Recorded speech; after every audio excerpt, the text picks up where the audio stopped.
Well, I finally understand my camera. I've got three settings on video. Um, the least definition gives me the greatest amount of time. The medium definition gives me a half an hour. And high definition gives me 9 minutes and 41 seconds. Which, anyway, I'm on the medium now, so I got a half an hour to flap my lips and express my opinion, so on.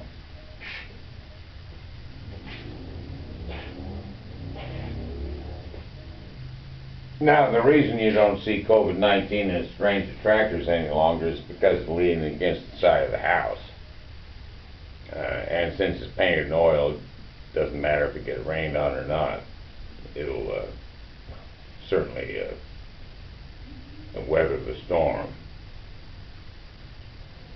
Now, the question is, did America weather the storm of the pandemic? Well, after Joseph Biden became president, he issued directives to the people in his administration, and he was a helmsman. He's a helmsman. And he's directing the course of this country, finally, for the first time, rather than 4 years of the flagrant Trump misappropriations, mismanagement, misdirection, and everything. How could we have even elected such a man to office? I do not know. But he was a demagogue, and he just appealed to people the way demagogues do. They appeal to people by their emotions and not by their reason. And I warn you now, I appeal to people by both emotion and reason. So if the in crowd don't get it, then the intellectuals shall. And the intellectuals shall get it. That is my main objective right now. The intellectuals and the literary critics and all the rest of that sort.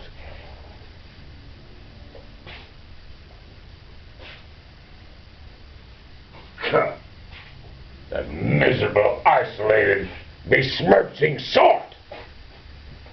Oh, well, they besmirch very carefully. They, they disregard some and critique others and say, oh, this is all right, still others. The literary critics. And I have no amount of, since I've never been published, no one has ever issued a review of one of my books, of which I have many. And so at 68, ripe old age,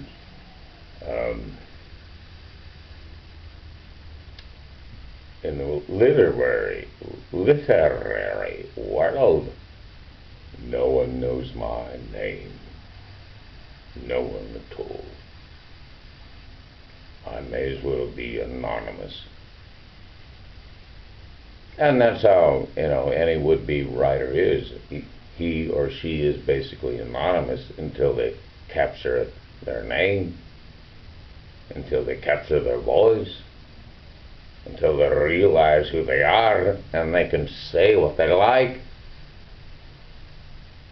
and be accepted by the great multitudinous female impounded literary gatekeepers.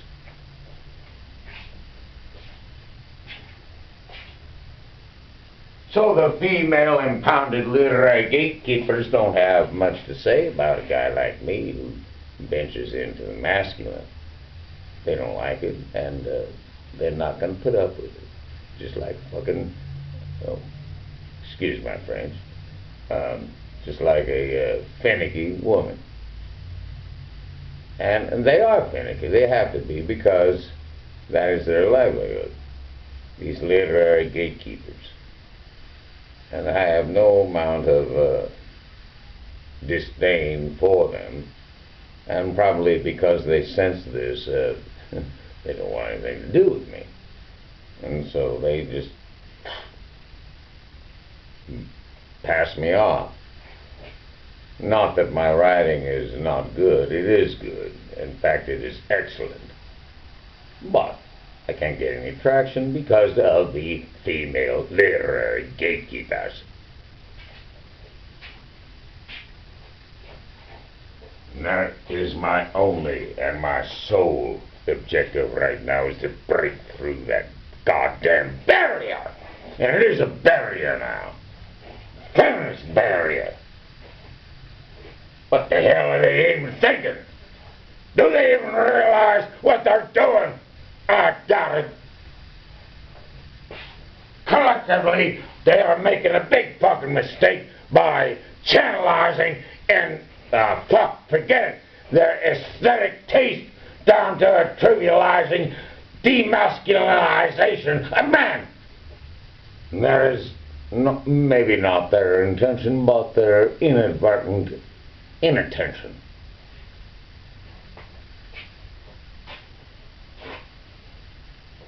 And if you press these women upon it, and believe you me, there are far more women literary agents than men. I know, because I have looked through the roster. And believe you me, it is a long roster.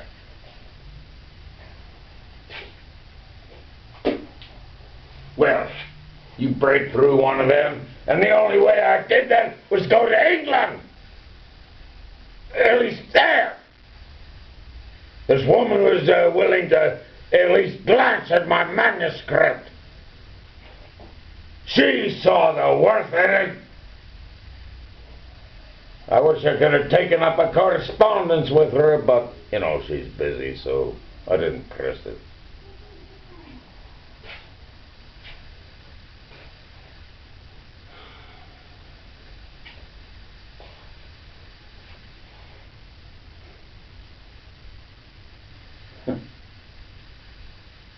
It's almost useless. You know, I've quit sending out material to literary magazines, to literary agents. It's useless. You know, like you one in 10,000 people who try to do this, at least. And they just have to deal with the flood tide because of digitization and the ease at which manuscript can be composed. And I use that word loosely in this sense.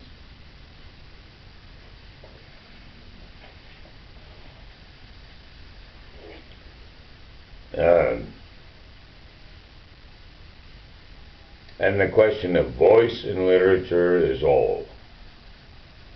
It determines whether you're original or whether you're retrograde and, how do they put it, derivative. Am I derivative? Do you think? Am I derivative from Borges? Am I derivative from Nabokov? Am I derivative from Cortázar? Am I derivative from Hemingway? Am I derivative from Steinbeck? Am I derivative from Saul Bell? Am I derivative from Henry James? I am derivative from all of them, of course. And many more. I'm even derivative from Alice Munro. You can imagine that.